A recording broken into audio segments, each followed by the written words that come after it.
In the beginning, God created the heavens and the earth. The earth was without form, an empty void, and darkness was upon the face of the very deep. And the Spirit of God was brooding over the waters. And God said, "Let there be light." And there was light. And God saw that the light was good. And God separated the light from the darkness. The light he called day, and the darkness he called night. And there was evening, and there was morning, the first day. Then God said, "Let there be an expanse in the midst of the waters, to separate the water from the water." So God made the great expanse, and separated the waters which were beneath the expanse from the waters which were above it. And God saw that it was good. And God called the name of the expanse sky. And there was evening, and there was morning, a second day. Then God said, "Let the waters which are beneath the expanse," was a booming one. Then God said, "Let the waters which are beneath the expanse be gathered into one place, and let the dry ground appear." And it was so. God called the name of the accumulated waters seas, and the dry ground he called land. And God saw that it was good. And then God said, "Let the land bring forth vegetation, seed-bearing plants according to their various kinds, and trees on the ground with fruit in it, with seed according to its various kinds." And it was so. The land produced vegetation, seed-bearing plants, each according to its various kinds, and trees on the land that bear fruit with seed in it according to their various kinds. And God saw that it was good. And there was evening, and there was morning, the third day. Then God said, "Let lights appear in the heavens, and let them mark the seasons, days, and years, and separate the light from the darkness and the day from the night." And it was so. God made the two great lights, the greater light to rule the day, and the lesser light to rule the night. And he made the stars also. And he set them in the expanse of the heavens to give light upon the earth, to separate the light from the darkness, and to mark the seasons, days, and years. And God saw that it was good. And there was evening, and there was morning, the fourth day. Then God said, "Let the waters which are beneath the expanse teem with living creatures, and let birds fly above the earth in the expanse of the sky." And it was so. God made the great sea monsters, and every living and moving thing which moves in the water, and all the winged birds, each according to its kind. And God saw that it was good. And God blessed them, and said, "Be fruitful and multiply, and fill the waters that are in the seas, and let the birds fill the earth." And God saw that it was good. And there was evening, and there was morning, the fifth day. Then God said, "Let the land bring forth living creatures, livestock and wild animals, and every living thing that creeps upon the earth, each according to its kind." And it was so. God created the livestock and the creeping creatures, and every living thing that creeps upon the earth according to its kind. And God saw that it was good. Then God said, "Let us make man in our image, in the image and likeness of God." And so God made man. In the image and likeness of God, he created him. Male and female, he created them. And God blessed them, and he said, "Be fruitful and multiply, and fill the earth and subdue it."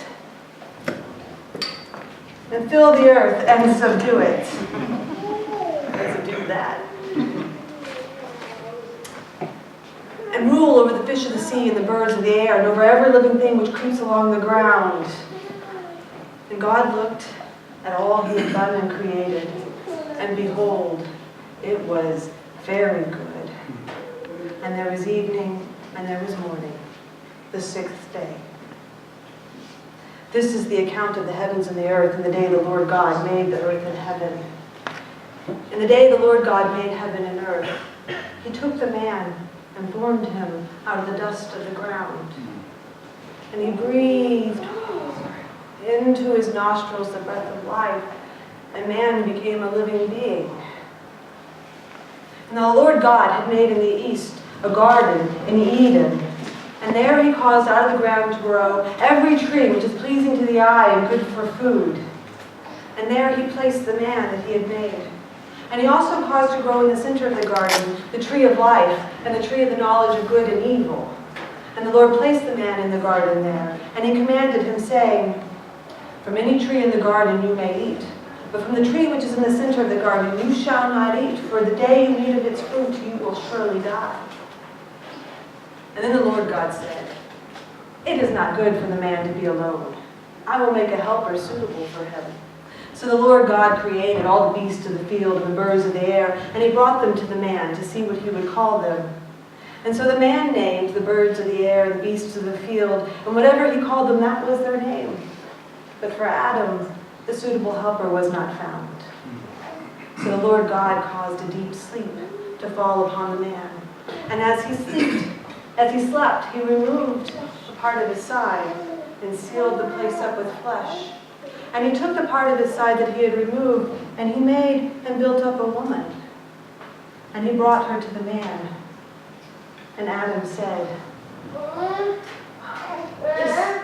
This creature is now bone of my bone and flesh of my flesh.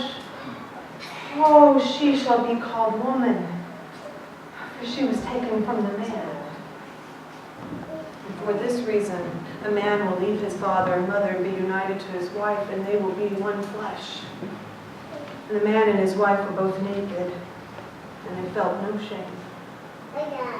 Now the serpent was the most clever and crafty of all of the creatures the Lord God had made. And he said to the woman,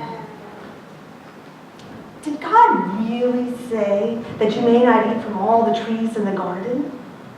And the woman answered the serpent, saying, "Oh, no, God said we can eat from any of the trees in the garden. But from the tree which is in the center of the garden, he said, we shall not eat from it, or even touch it, or we will die." And the serpent said to the woman, "You will not die. For God knows that the day you eat of its fruit, your eyes will be opened, and you will become like God, knowing good and evil."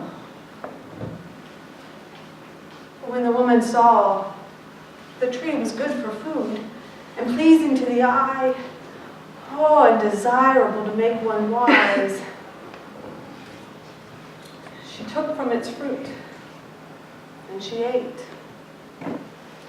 She gave also to her husband who was with her, and he ate.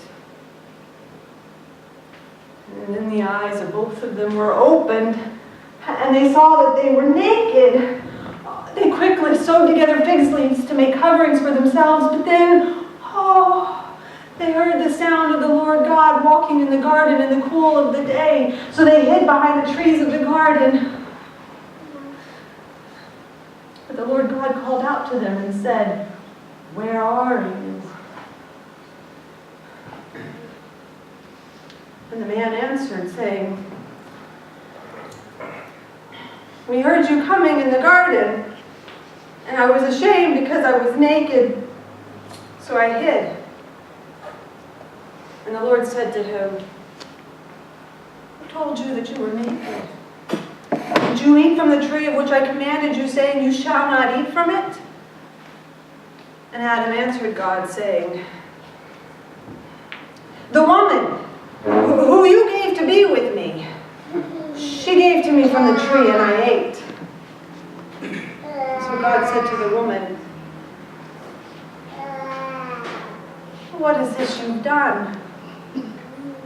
And Eve answered him and said, "The serpent, he deceived me, and I ate." And so the Lord God said to the serpent, "Because you have done this, cursed are you above all livestock and above all beasts of the field. On your belly you will crawl, and dust you shall eat all of your days. I have declared war between you and the woman, and between your offspring and hers. He will crush your head, and you will strike his heel." And to the woman he said, "I will greatly increase your pain in childbearing. With pain you will bring forth children, and your desire will be for your husband, but he will rule over you." And to Adam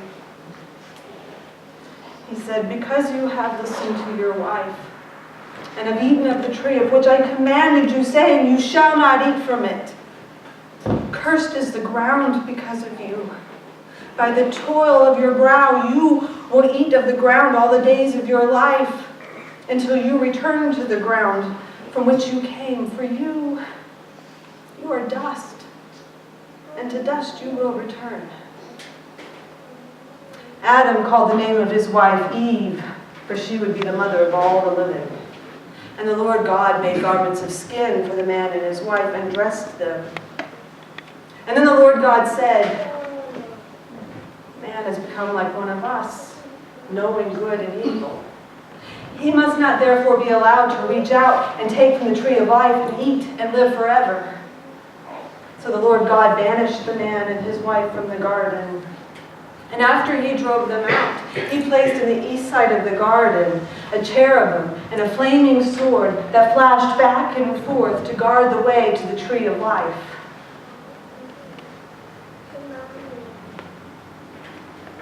Listen to me, my people, you who pursue righteousness and who seek the Lord.